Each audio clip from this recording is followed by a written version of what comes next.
Sydney के बॉन्डाई बीच पर जो हुआ उसने सिर्फ ऑस्ट्रेलिया को ही नहीं पूरी दुनिया को दहला दिया है। हनुक्का का जश्न मना रहे बेगुनाह लोगों पर गोलियां बरसाई गई, 15 लोग मारे गए। एक पिता और बेटे की जोड़ी ने इस खौफनाक साजिश को अंजाम दिया। पिता तो मौके पर ही मारा गया, लेकिन बेटा नवीद अकरम अब अस्पताल में है और कानून के शिकंजे में है। पुलिस ने उस पर 59 चार्ज लगाए हैं। सवाल यह है कि 15 लोगों की जान लेने वाले इस कसाई को ऑस्ट्रेलिया का कानून क्या सजा देगा और इस हमले के तार फिलीपींस और आईएसआईएस से कैसे जुड़ रहे हैं। आज बात इसी पर। मैं हूं आपके साथ सिद्धार्थ प्रकाश। सिडनी के एक अस्पताल के बिस्तर पर जब 24 साल के नवीद अकरम की आंख खुली तो उसे शायद उम्मीद नहीं थी कि वो जिंदा बच गया है। कोमा से बाहर आते ही उसे एहसास हुआ कि वो अब एक आजाद नागरिक नहीं बल्कि ऑस्ट्रेलिया के इतिहास के सबसे बड़े नरसंहारों में से एक का आरोपी है। पुलिस ने साफ कर दिया है कि नवीद अकरम पर 1 या 2 नहीं पूरे 59 आरोप लगाए गए हैं। इन आरोपों की लिस्ट रोंगटे खड़े करने वाली है। 15 हत्याओं के लिए 15 मर्डर चार्ज, 40 लोगों को जान से मारने की नीयत से घायल करने का आरोप, एक आतंकी कृत्य को अंजाम देने का चार्ज और तो और इमारत के पास विस्फोटक रखने का आरोप। पुलिस के मुताबिक नवीद और उसके पिता साजिद अकरम की कार में इंप्रोवाइज्ड एक्सप्लोसिव डिवाइसेस यानी आईईडी भी मिले थे। सोचिए, अगर वो बम फट जाते तो तबाही का मंजर क्या होता। नवीद का वकील जब वीडियो लिंक के जरिए कोर्ट में पेश हुआ तो उसने जमानत की अर्जी भी नहीं लगाई। उसे पता है कि इस केस में बाहर आने का कोई रास्ता नहीं बचा है। अभी वो पुलिस के पहरे में अस्पताल में ही रहेगा और जैसे ही उसकी हालत सुधरेगी उसे सीधे जेल की सलाखों के पीछे भेज दिया जाएगा। अब सबसे बड़ा सवाल जो आपके मन में आ रहा होगा, इस दरिंदगी के लिए सजा क्या मिलेगी। ऑस्ट्रेलिया में मौत की सजा यानी डेथ पेनल्टी का प्रावधान नहीं है। वहां का कानून अलग तरह से काम करता है। नवीद अकरम को दोषी पाए जाने पर अधिकतम सजा उम्र कैद यानी लाइफ इन प्रिजन की हो सकती है, लेकिन यह साधारण उम्र कैद नहीं होगी। ऑस्ट्रेलियाई फेडरल पुलिस ने जिस तरह के टेरर चार्जेस लगाए हैं उसका मतलब है कि नवीद अकरम शायद अब कभी भी खुली हवा में सांस नहीं ले पाएगा। ऑस्ट्रेलिया में ऐसे जघन्य अपराधों, खासतौर पर आतंकवाद और मास शूटिंग के मामलों में पैरोल मिलने की गुंजाइश लगभग खत्म हो जाती है। उसे सुपर मैक्स जेल में रखा जा सकता है, जहां सुरक्षा इतनी कड़ी होती है कि परिंदा भी पर नहीं मार सकता। 15 लोगों की जान लेने का बोझ और अपने ही पिता को अपनी आंखों के सामने मरते हुए देखने की यादें, यही उसकी असली सजा होगी। ये एक ऐसा मामला है जहां कानून अपनी पूरी ताकत दिखाएगा, क्योंकि यह हमला सिर्फ कुछ लोगों पर नहीं बल्कि एक पूरे समुदाय और देश की सुरक्षा व्यवस्था पर था।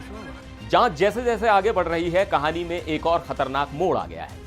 पुलिस का मानना है कि यह हमला इस्लामिक स्टेट यानी आईएसआईएस से प्रेरित था। हालांकि आईएसआईएस अब सीरिया और इराक में कमजोर पड़ चुका है, लेकिन उसकी विचारधारा अभी भी जहर घोल रही है। सबसे चौंकाने वाली बात यह है कि हमलावर पिता पुत्र की जोड़ी साजिद और नवीद हमले से ठीक 1 महीने पहले यानी नवंबर में फिलीपींस गए थे। जांच एजेंसियां अब इस फिलीपींस ट्रिप की परतें उधेड़ रही हैं। वे दावाओ और मिंडानाओ के इलाके में गए थे, जो ऐतिहासिक रूप से अलगाववादी गुटों और इस्लामिक विद्रोहियों का गढ़ रहा है। सवाल उठ रहा है कि क्या उन्होंने वहां हथियारों की ट्रेनिंग ली थी। हालांकि फिलीपीन सरकार ने इन आरोपों को सिरे से खारिज कर दिया। उनका कहना है कि 2017 के मरावी घेराबंदी के बाद से वहां आतंकी गुटों की कमर टूट चुकी है। फिलीपींस मिलिट्री का तर्क है कि 30 दिन की यात्रा में कोई भी व्यक्ति हथियारों की ऐसी ट्रेनिंग नहीं ले सकता जैसी बॉन्डाई बीच हमले में दिखी। लेकिन सुरक्षा विश्लेषकों का मानना है कि भले ही बड़े कैंप खत्म हो गए हों, लेकिन छोटे स्लीपर सेल्स और ऑनलाइन नेटवर्क अभी भी जिंदा हैं। तो क्या पिता और बेटे ने वहां जाकर अपने आकाओं से मुलाकात की थी? यही गुत्थी अभी सुलझनी बाकी है। इस हमले ने ऑस्ट्रेलिया के राजनीतिक गलियारों में भी भूचाल ला दिया है। प्रधानमंत्री एंथनी एल्बनीज अब सवालों के घेरे में है। यह बात सामने आई है कि मारे गए हमलावर 50 साल के साजिद अकरम ने कानूनी तौर पर 6 हथियार जमा कर रखे थे। एक ऐसा व्यक्ति जिसके दिमाग में नफरत पल रही थी, उसे इतने हथियार रखने की इजाजत कैसे मिली?